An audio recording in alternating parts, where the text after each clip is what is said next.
이뮤놀로지 쿠비 면역학 및 생물학교 옮김인데 감염질환과 백신 17번 감염질환 새로운 감염질환 병원체 면역보호 연관성 감염질환은 인류의 역사보다도 훨씬 오래전부터 존재했고 일부 과학자들은 공룡의 멸종이 전염병으로 야기되었다고 추측한다. 패스트 천연두, 홍역 등의 질병은 수많은 사람을 죽이고 국가의 멸망을 초래했다. 이런 감염 질환을 극복하고자 하는 요구는 관련 지식이 없었던 시대에도 원시적인 수단을 발전시켰다. 천연두의 경우에는 그리스 어느 지역에서 2000년 전에 이미 사람들은 천연두에 감염된 후 생존하면 다시 병에 걸리지 않음을 깨닫고 회복한 사람만이 천연두 환자 간을 하였다. 그랬구나. 뭐 에드워드 파스테로 등등 또 수많은 이런 감염 질환들이 있는데 지금 현재 코로나 시대에 바이러스에 대해서 공부할 수 있는 시간표 내용인 것 같습니다. 면역접종, 유치원 교육, 저소득 국가와 중간소득 국가에서의 백신 경제성. 많은 어린이를 죽이는 이런 병에 대한 효과적인 백신이 존재하지만 이를 사용하지 못하는 나라도 있다. 백신이 많은 감염 질환을 예방하고 있지만 아직도 많은 사람들이 감염 질환으로 죽는다. 이렇게 말하자면 수많은 감염을 막는 장벽과 팩트의 중요성. 병원체가 감수성이 있는 숙주에 감염을 일으키기 위해서는 우선 숙주 선천 면역의 물리적인 화학적인 장벽을 극복하여야 한다. 이를 위해서 가장 중요한 기전은 피부나 장차 점막의 장벽 기능이다. 대부분의 병원체는 이 장벽을 통과하지 못하므로 감염을 일으키지 못한다. 상피세포는 이런 장벽 기능 이외에 또 감염을 막기 위해 화학 물질을 생산한다. 위에서는 산과 효소가 생산되며 상부 창자에서는 항균성 펩티드를 생산한다. 또한 위장관 비뇨 생식기, 호흡기의 점막 표면에는 정성균 무리가 존재하여 숙주세포에서 병원체가 부착하는 것을 억제한다. 감염, 지카 바이러스의 출현. 일부 지역에서는 지카 바이러스로 인해 폐하 건강의 우려로 임신에 대한 걱정이 커지고 있다. 지카 바이러스, 모기 벡터 이런 내용들이 있었네요. 쭉 이렇게 핵심 개념, 피부와 점막 장벽은 숙주와 병원체 간의 완충지대를 형성한다. 어떤 미생물은 모기 같은 절지동물의 도움으로 자연 장벽을 통과하여 병을 일으킨다. 선천 면역의 장벽과 다른 요소의 즉각적인 작용으로 적응 면역의 도움 없이도 많은 미생물을 막을 수 있다. 감염 장소와 면역 반응의 연관은 병원체는 우리 몸의 여러 장소에 존재한다. 병원체는 피부나 점막을 통해 들어오면 다른 부위로 퍼지거나 그 자리에 머문다. 어떤 병원체는 조직에 있다가 림프절로 이동하고 드물지만 혈액으로 이동한다. 폐혈증, 그렇게 되면 폐혈증이 된다는 거죠. 이 감염되어서 어떤 병원체는 혈액으로 가서 신속히 전신으로 퍼지고 이를 막기 위한 면역 반응은 매우 격렬하여 병원체보다도 더 큰 피해를 일으킨다. 폐혈증 쇼크. 그렇게 되는군요. 점막 또는 장벽의 감염은 통상 Th2 반응으로 조절한다. 핵심 Th2 반응은 몸 표면에서의 감염, 특히 연충 감염의 조절에 중요하다. 세포의 병원체는 세포 외의 도구를 인식하고 공격한다. 미생물이 점막이나 피부를 통과하면 세포 내에 머무르거나 세포 외의 조직액이나 혈액으로 들어간다. 이후에 그 자리에 머물거나 림프관이나 혈관을 통해 다른 부위로 퍼진다. 이렇게 세포 외부에 있는 미생물을 막는 데는 선천면역세포의 패턴 인지 수용체, 보체, 항미생물 단백질, 사이토카인, 항체 등이 작용한다. 감염물의 침입 부위와 생체 내 미세 환경, 침입 부위 접촉을 하면 눈이나 결막, 흡입 되면 섭취, 위장관, 상처 또는 절지동물 물림, 피부, 성적 노출, 비뇨생식, 점막, 세포 외부, 소포, 세포질, 바이러스, 세균, 연충, 진균, 상피, 장벽이 붕괴 후에 이런 것이 들어오면 그래서 바이러스 DNA가 형성이 되어진다 이 말이죠. 세균, 기생충, 성적, 점막, 바이러스, 세균, 연충, 진균, 표기를 이렇게 했군요. 핵심, 세포의 인체 감염은 PRR 결합과 사이토카인을 통한 포식작용 및 항원 제시세포의 활성, 그리고 보채 활성과 항체 결합 등 세포 외액에서 일어나는 선천 및 적응 면역의 조합된 작동 기전에 의해 제어된다. 세포 내 감염을 막기 위해서는 감염된 세포의 인식이 필요하다. 면역 반응이 세포 안에 있는 미생물을 찾아 죽이는 일은 쉬운 일이 아니다. 이를 위해서는 다른 방법을 사용해야 한다. 이것에는 세포 내 감염 세균이나 기생충 그리고 모든 바이러스가 해당이 된다. 일례로 항체는 미생물이 세포에 들어가기 전에는 중화할 수 있지만 일단 세포 내로 들어가면 접근할 수 없다. 대부분 미생물은 세포 내로 들어가면 일시적이라도 세포 내 소포에 머무른다. 이렇게 핵심 개념, 막으로 쌓인 소포 또는 세포질에 위치한 미생물은 인식하고 없애기 위해서는 별도의 면역 반응의 요소가 필요하다. 세포 내 소포에 있는 미생물을 죽이기 위해서는 TH1 림프구가 분비하는 사이토카인에 의해 활성화된 큰 포식 세포가 필요하며 세포질의 필요 미생물을 제거하기 위해서는 세포 독성 T 림프구, 세포 독성 TH1 세포, 자연살해 세포가 필요하다. 바이러스 감염은 바이러스는 단백질 혹은 지질 단백질과 함께 구성된 핵산의 작은 조각이다.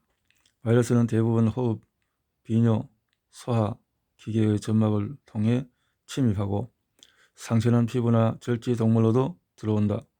바이러스는 숙주 세포에서만 증식할 수 있다. 바이러스는 세포 표면의 특이적인 수용체를 이용하여 세포에 침입한 후 숙주의 합성 기전을 이용하여 유전체를 포함하는 자신의 구성 물질을 합성한다. 흔히 유전체의 합성은 부정확하여 많은 변이주를 발생시킨다. 한번 복제를 시작하면 많은 변이주가 생산하게 되기 때문에 번식과 면역 회피에 유리한 변이주가 선택될 수 있다. 결핵에 대한 면역 반응, 세포 내의 세균 감염을 막기 위해서는 TH1 반응이 중요하다.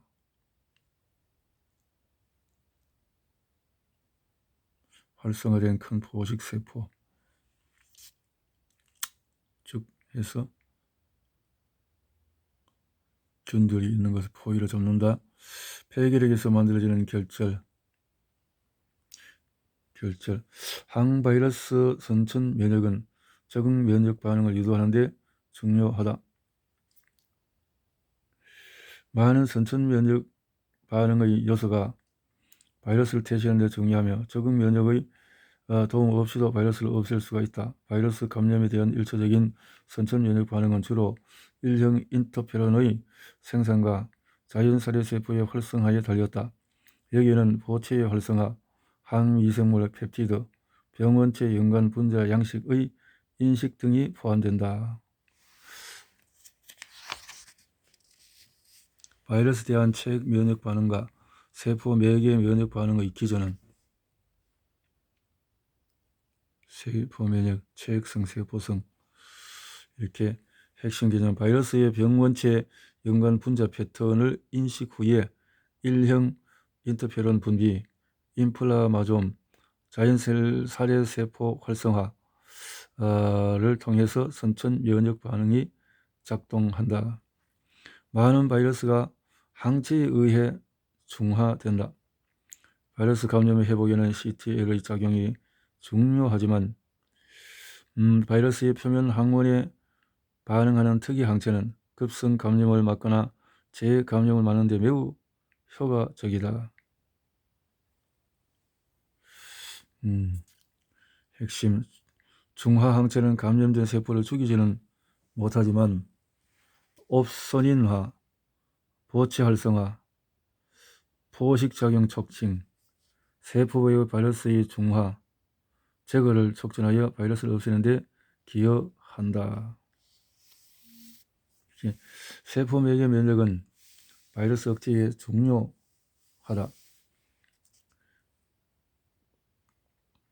항체는 감염 초기에 바이러스의 확산을 막는 데 중요하지만 바이러스가 세포로 들어가 유전체가 숙주 유전체에 삽입되면 적용할 수 없게 된다. 그러므로 일단 감염이 성립되면 세포 매개 면역 반응이 가장 중요한 역할을 하게 된다.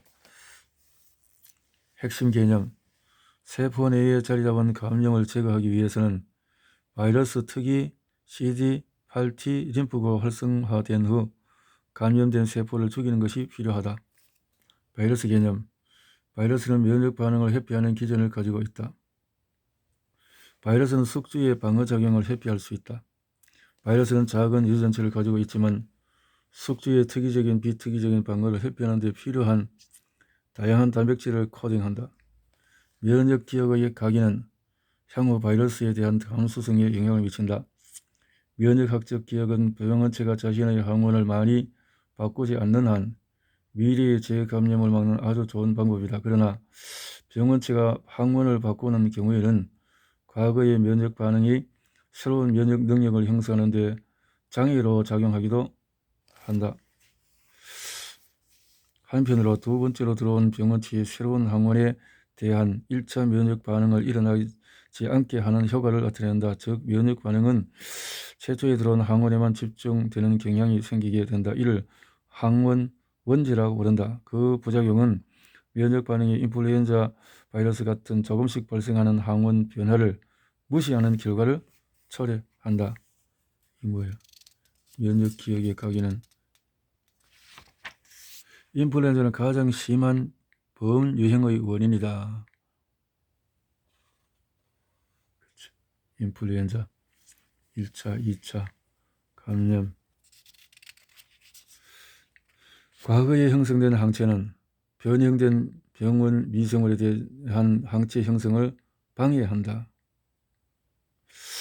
병원체가 처음 들어오면 1차 면역 반응이 활성화되고 항체가 형성된다. 변형된 병원체가 다시 들어오면 이전에 형성된 기억 B 림프구가 다시 활성화되어 항체를 분비하여 병원체를 물리친다. 이때 형성되어 병원체에 결합한 항체의 FC 조각은 미감적 B 림프구의 수용체에 결합하여 이들 세포가 활성화되지 못하게 한다.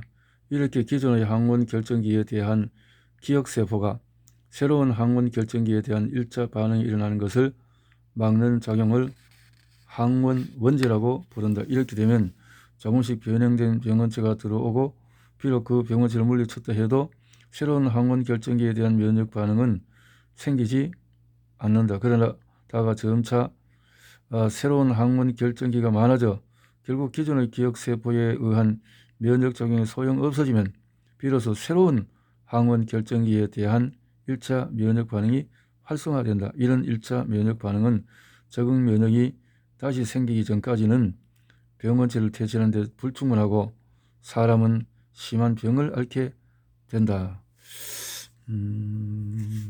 그래서 백신이라는 것이 이렇게 작용한다.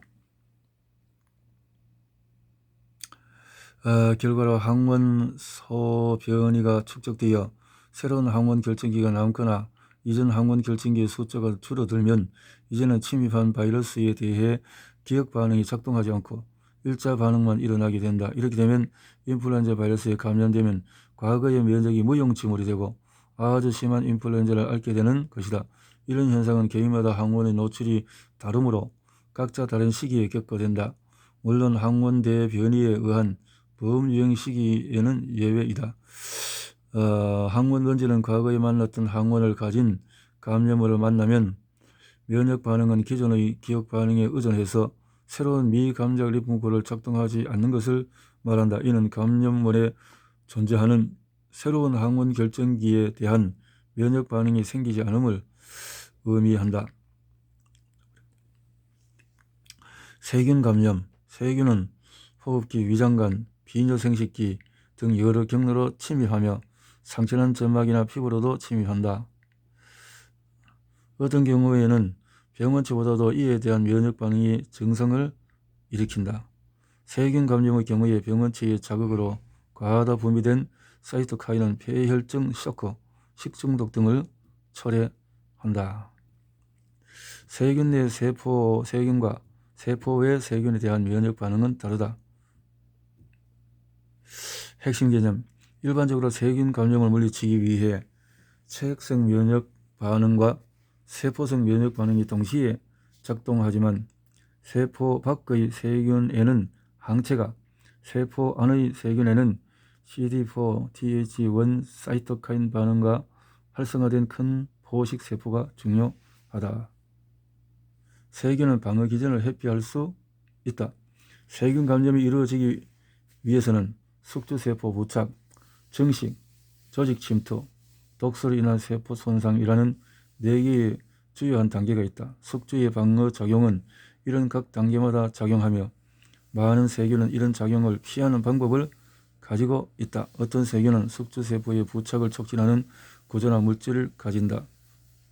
참 이렇게 피할 수도 있다 이 말인데, 즉 세균에 들었다 독소가 보체 활성화 되면서 포식작용이 돌아잡아지고 아나필락시스, 독소, 매개체, 비만세포, 호중구, 이 전쟁에 꼭 마치 전쟁하고 똑같네요. 호중구 나가서 림프구, 큰 포식세포. 혈관 항체 매개 기전은 세포 외 세균을 물리친다. 포식작용.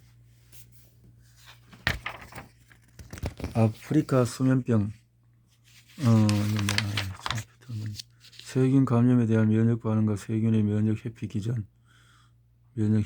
세균의 회피 기전은 또 이렇게 증식은, 또 조직으로 침투는, 독소에 의한 숙주세포 손상은, 세균은 각 감염 단계마다 작용하는 면역 회피 기전을 갖는다. 이것은 숙주세포 부착, IgA 억제, 보체 작용 방해, 항원 변이, 포식 작용 및 포식 용해 소체 형성 억제 등이 포함이 된다.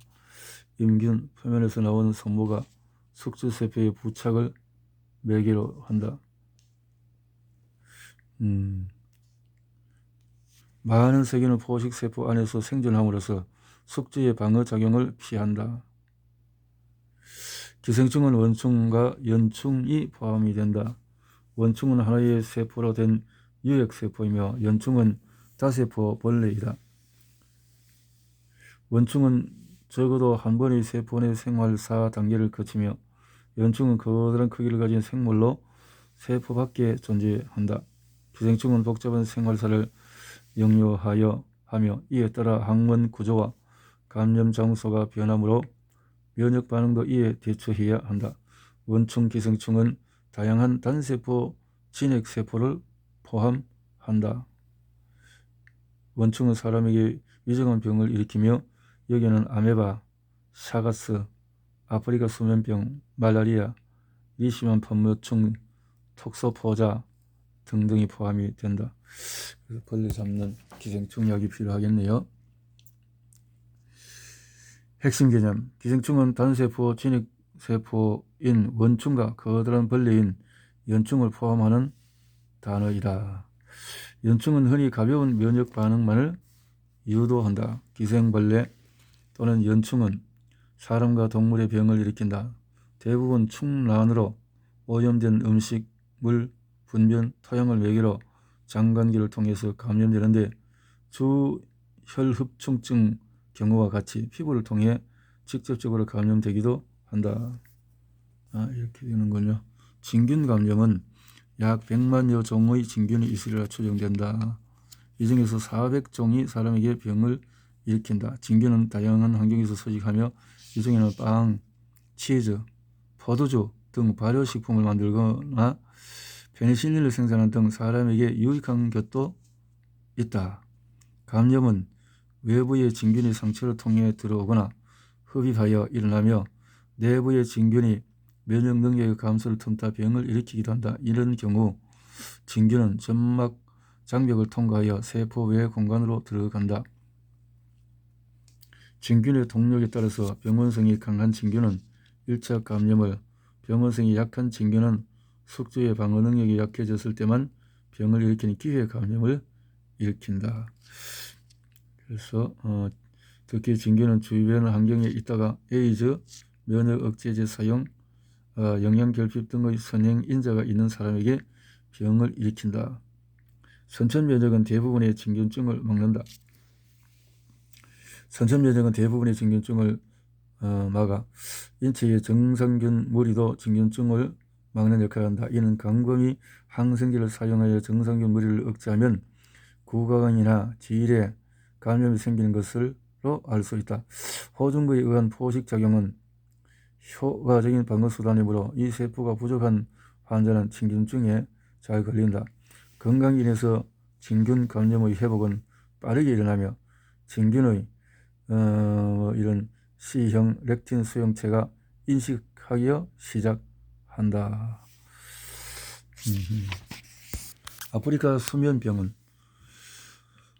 파동편묘충에서 나타나는 면역 회피 기전, 이런 기전이 있다라는 거죠. 또 주흡충증, 낮은 항원성 이런 것도 3억명 이상의 어떤 이런 것도 있고, 핵심은 대부분의 진균증은 선천 면역으로 막을 수 있다. 병원성 진균에 대한 면역도 획득할 수 있다. 면역도 획득할 수 있다.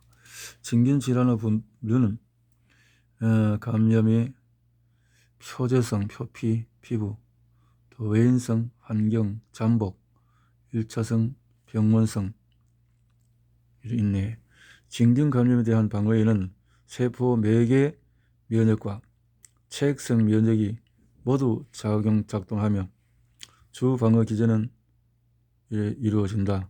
신종 감염병, 최근에는 자주 해외에서 새로운 세균이나 바이러스가 출현하여 많은 사망자를 냈다는 소식을 듣게 된다. 최근 출현한 신종 감염병, 지카 바이러스는 모기 또는 성접촉을 통해서 전파되고 성인에게는 약한 증상만을 일으킨다. 하지만 임신 중에 감염되면 태아의 신경계 발달에 큰 지장을 초래하게 된다. 지카 바이러스.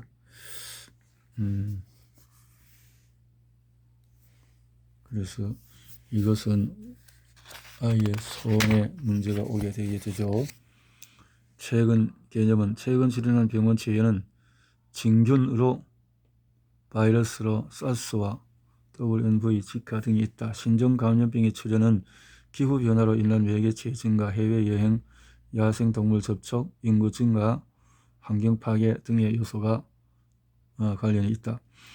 감염질환은 여러 요인으로 재출현한다. 결핵은 최근 요즘 주목을 받는 재출현 감염병이다. 20년 전만 해도 결핵이 곧 사라지리라고 확신했다. 그러나 에이즈의 증가와 면역 기능이 저하된 환자의 증가로 결핵은 다시 자리잡기 시작했고, 이제는 통상적인 치료에는 저항하는 항생제 내성까지 가지게 되었다. 이런 병에 걸린 환자는 다른 사람에게 항생제 내성 결핵균을 전파하게 된다. 이것도 위험하게 되어진다 이 말이죠.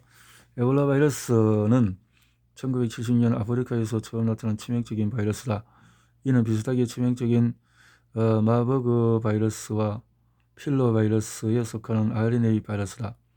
에볼라 바이러스는 특별히 치명적이어서 감염된 사람은 50에서 90%가 사망하게 한다. 하지만 이런 높은 치사율과 짧은 잠복기 덕분으로 병은 초기 발생 지역에 국한되게 된다. 박쥐는 바이러스를 보유하지만 생존에 영향을 받지 않으며 이 바이러스의 보균소 역할을 한다.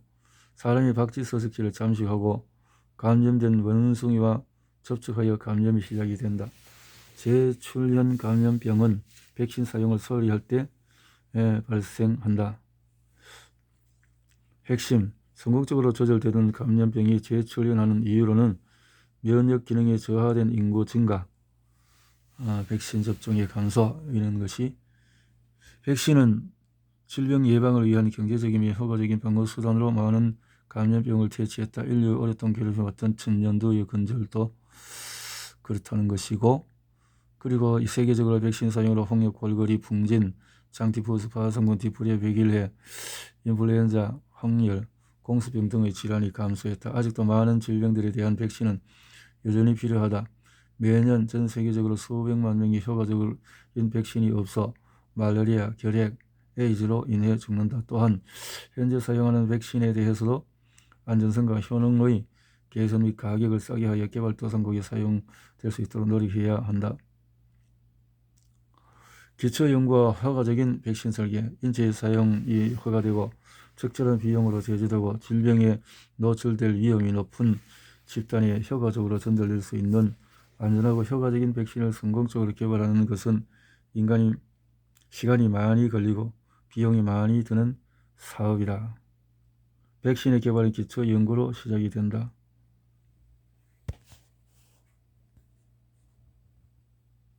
면역 타겟을 잡는 것이다. 핵심 개념은 새로운 백신을 개발하기 위해서는 기초 연구, 시간과 자본의 투자, 그리고 면역 보호의 연관점이라 불리는 백신 타겟의 명확한 설정 등이 필요하다. 보호 면역은 능동 면역 접촉 혹은 수동 면역 접종을 통해서 이루어진다. 면역 접종, 이뮤니제이션은 질병을 일으키는 병원체에 대한 방어 면역을 생성하는 과정이다. 감염병에 걸린 후 회복하는 것도 면역 접종이 생성되는 과정으로 효과적이지만 위험하다. 백신 접종도 면역 접종의 한 방법이다. 백신 투여로 여기에 특이 림프구와 기억세포가 형성되어 오래 지속하는 면역을 기대하는 것이다. 보호 면역은 수동 면역 접종을 통해서 얻어질 수가 있다. 엄마로부터 태아로의 항체 전달 혹은 만들어진 항체를 주사하는 방법으로도 얻어질 수 있다. 이 방법은 기억 B세포나 T세포를 발달하게는 못하므로 그 효과는 일시적이다. 다음 절에서 설명하고자 한다. 수동 면역 접종은 만들어진 항체들을 투여하는 것이다. 만들어진 항체. 에드워드 제너, 루이 파스테르가 백신 접종의 선구자라면 베링과 기타 사토는 수동 면역의 선구자라고 할 수 있다. 이들 연구자들은 한 개체의 면역이 혈청을 투여함으로써 다른 개체로 전달될 수 있다는 것을 처음으로 보여주었다. 수동 면역 접종은 모체의 항체들이 태반을 통해서 자라나고 있는 태아로 전달되면서 자연적으로 이루어진다. 디프테리아, 파상풍, 사설알균, 홍역, 풍진, 불거리, 그리고 폴리오 바이러스에 대한 모체의 항체들은 신생아를 보호한다. 초유와 저제에 존재하는 모체의 항체 또한 유아에게 수동 면역을 제공한다. 수동 면역은 이미 만들어진 항체를 투여하여 이루어질 수도 있다. 백신과 항생제들이 이용되기 이전의 시대에는 여러 감염병에 대한 주된 치료 방법이 수동 면역 접종이었다. 동물의 혈청을 주사하는 데 따른 위험에도 불구하고 이 방법은 치명적인 질병에 대한 유일하고 효과적인 치료법이었다. 선천 면역 결핍이 있는 영아는 RSV 감염으로 급성호흡 부전의 위험이 있으므로 수동 면역 접촉을 실시한다. 수동 면역은 주로 보톨리눔 독소증, 파상풍, 디프테리아 감염, 홍역 및 광견병 등에 노출된 사람에게 시행이 되며 수동 면역에 흔히 사용되는 물질은 이제 흑검이 물리는 것은 말항뱀독소, 말항독소, 보톨리즘, 거대세포 바이러스라는 사람 다클론 항체, 말항독소, 디프테리아는 A형과 B형인 혼합 사람 면역 글로불린, 홍역은 혼합 사람 면역 글로불린, 광견병은 사람 혹은 말 다클론 항체, 호흡기시라는 단클론 항호흡기, 뱀에 물릴 때는 말항뱀독소, 파상풍, 혼합 사람 면역 관련 항독소, 파상풍, 사람 이렇게 수동 면역에 흔히 사용되는 물질이다 했네요. 능동 면역 접종은 면역 능과 기억 반응을 유도한다. 능동 면역 접종의 목적은 방어하는 보호 면역과 면역학적인 기억을 유도해내는 데 있다. 능동 면역 접촉이 성공적으로 이루어지면 다음의 병원체의 침입은 훨씬 강화된 면역 반응을 유발하게 되어 성공적으로 병원체를 제거하거나 외독소에 의한 질병을 예방할 수 있다. 능동 면역 접종은 미생물에 자연히 감염되어 얻어질 수도 있고 백신을 투여함으로써 인위적으로 획득될 수도 있다. 그 이름이 의미하는 것처럼 능동 면역은 면역계가 항원에 의해 활성화된 T림프구와 B림프구의 분화로 기억세포를 만들어내는 능동적인 역할을 수행한다. 그렇군요. 이렇게 해서 수동 면역은 자연적으로 또는 인위적으로 다른 사람의 항체를 투여받아서 얻어지며 일시적이고 숙주 면역 반응과 연관되지 않는다. 능동 면역은 자연 감염이 되거나 백신을 접종한 후 형성되어 기억 반응을 유도한다. 백신 사용은 전 세계에서 많은 어린 사망을 감소시켜 왔다. 효과적인 백신을 위한 전략은 성공적인 백신을 개발하려면 몇 가지 요소들을 반드시 고려해야 한다. 첫째, 안전해야 한다. 둘째, 효과적. 셋째, 대상이 되는 인구에 적용이 가능해야 한다. 이렇게 되어지는군요. 면역 반응이 효과가 있으려면 피 속에 순환하는 작동세포와 기억세포가 필요하며 이는 병원체의 잠복기와 관련이 있다. 매우 짧은 잠복기를 가진 인플루엔자 바이러스의 경우 기억세포들이 활성화될 때쯤이면 이미 질병 증상들이 나타나고 있는 시기다. 따라서 인플루엔자에 대한 효과적인 보호는 반복된 예방접종을 실시하여 높은 수준의 중화 항체들을 유지하는 것에 달려있다. 그러므로 고위험군에 속한 사람들은 매년 예방접종을 받아야 한다. 긴 잠복기를 가진 병원체의 경우 감염되는 시기에 검출될 만한 중화 항체를 유지할 필요는 없다. 예를 들어 폴리오 바이러스는 중추신경계를 침입하기 시작하는데 3일 이상 걸린다. 등등. 반드시 멸균 면역이 요구되는 것이다. 약독화 백신.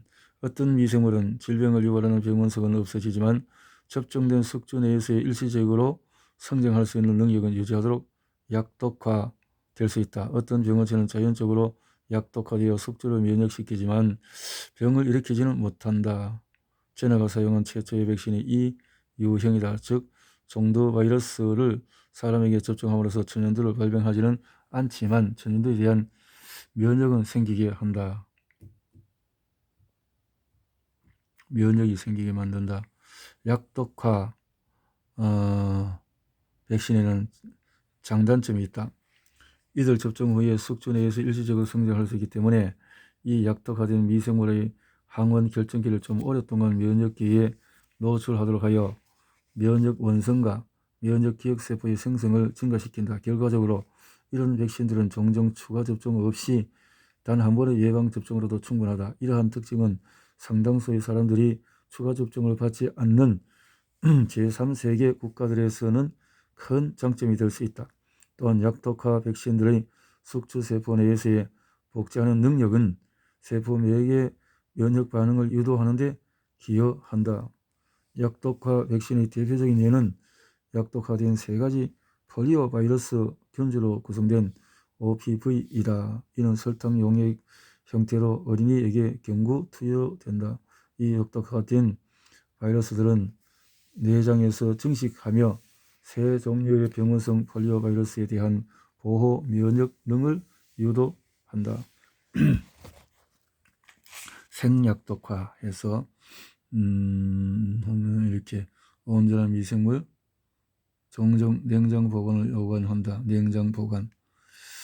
병독성 형태로 돌연변이를 가질 수도 있다.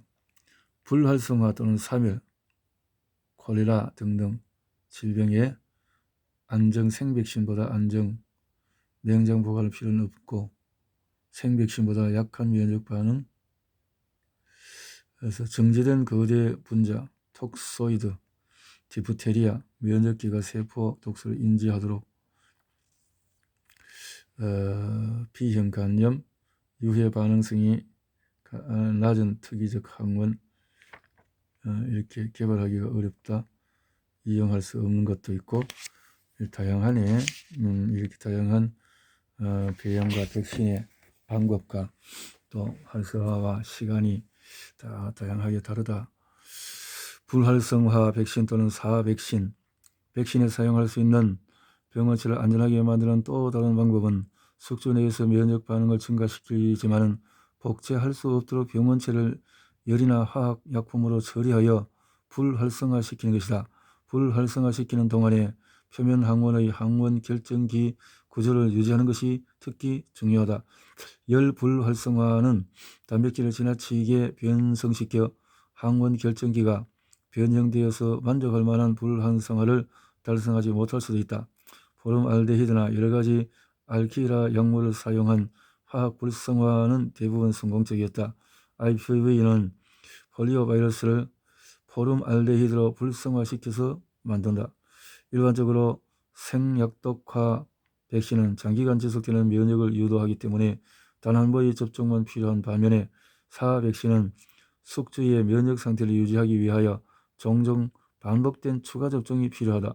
게다가 사백신은 주로 항체 반응만을 유도하므로 세포 매개 면역을 유도하고 분비성 IgA 반응을 끌어내는 면에서 약독화 백신보다 효과가 낮다.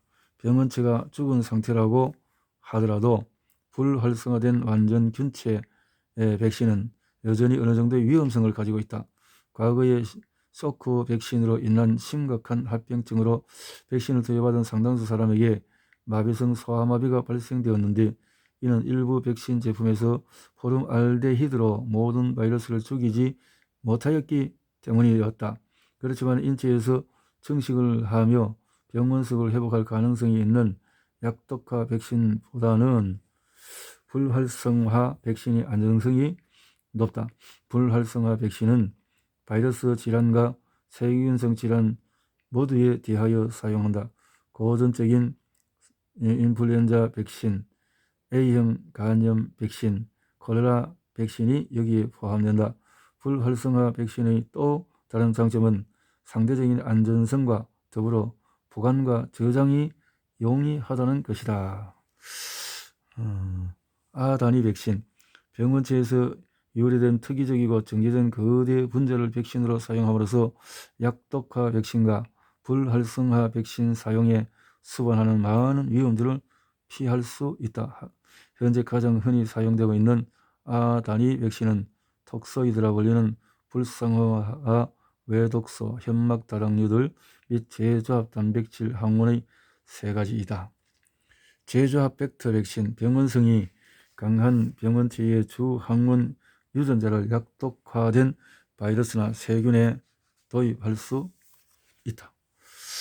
DNA 백신, 항원 단백질을 코딩하는 플라스미드 DNA를 수용자의 근육에 직접적으로 주사하는 면역 방법이 있다.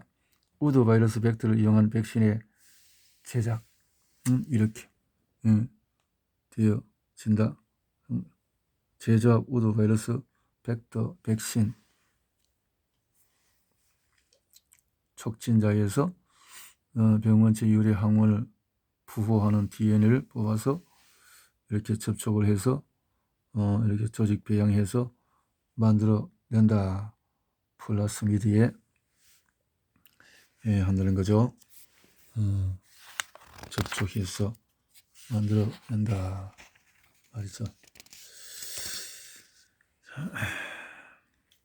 핵심 개념, 약독화 백신은 병원체의 병원성을 약하게 만든 것으로 강한 적응 면역 반응을 유발한다. 약독화 백신, 접합 백신과 다가 백신은 항원성 접촉 효과를 증가시킨다. 성병 예방을 위한 감작과 동원 전략, 많은 병원체, 특히 성병 원인 세균과 바이러스는 점막을 통하여 몸으로 침입한다. 이렇게 점막 면역을 자극하는 대표적인 백신은 뭐 이런 백신이 있다. 이렇게 핵심 아 단위 항원은 면역성이 낮아서 강한 면역 원성을 지닌 단백질과 결합하거나 혼합하여 면역 자극 능력을 높인다. 백신의 효과를 증가시키기 위한 면역 보강제를 사용한다. 이상적인 백신은 질병을 발생시키지 않으면서 단독으로 자연적인 감염과 유사하게 면역 반응을 자극하여야 한다. 그러나 실제적으로 면역 보강제의 사용이 필요하다. 면역 보강제는 아 단위 백신과 같이 항원성이 낮은 경우에 특히 필요하다. 증식하지 않는 백신은 선천 면역을 자극하는 능력이 부족하다. 면역 보강제는 선천 면역을 자극하기 위해 사용되는데 항원과 혼합하여 투여하면 항원이 면역계로 도달하게 돕고 전반적인 면역 반응이 증진된다. 지난 80여 년 동안 사람에게 사용하는 것을 허가받은 유일한 보강제는 백반이라고 불리는 알루미늄염이다. 알룸. 이는 TH2 반응은 잘 유도하지만 TH1 반응은 약하게 유도한다. 뭐 이렇게 있네요. 다가 아 단위 백신 알루미늄을 통해서 계면 활성제 추출한 항원성 펩티드로 만든다. 면역 보강제는 백신에 첨가되어 선천 면역 반응을 자극함으로써 적응 면역을 향상시킨다. 결론 병원체는 매우 다양하며 강력하다. 포유류는 이를 방어하기 위해서 선천 면역과 적응 면역을 발달시켰으며 인류는 과학기술을 이용하여 병원체를 물리쳤다. 백신과 항생제는 많은 생명을 구했다. 하지만 신종 전염병과 재출현 전염성 등에서 보이듯 이 감염은 항상 인류의 문제가 될 것이다. 이 문제는 끊임없이 변종으로 바뀌고 나오기 때문에 계속 인류의 문제가 될 것이다.